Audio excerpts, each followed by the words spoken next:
Siapa ada kekasih angkat tangan? Okey, satu. Kalau ada lebih daripada 2 orang kekasih, angkat 2 tangan. Kalau ada 3 orang kekasih, berdiri. Tak ada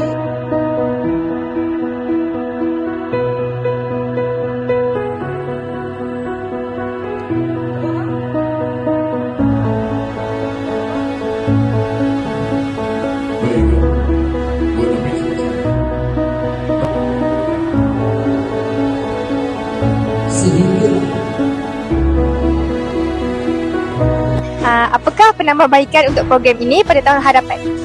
Waalaikumsalam. Bagi saya program ni dah menarik dah. Penambahbaikan tu mungkin tambahkan lagi program-program macam ni lah kan. Panggil-panggil motivator yang lain macam tu supaya ada kesedaran untuk murid yang akan menduduki SPM tahun ni.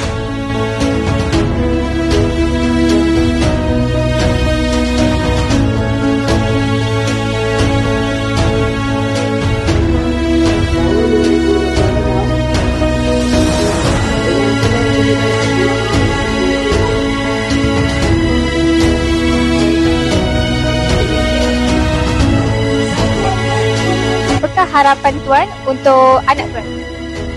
Moga dia berjaya tahun sebab tahun ni dia last. Kalau mana ada anak adik-beradik dia last. Saya doakan untuk dia berjaya tahun ni.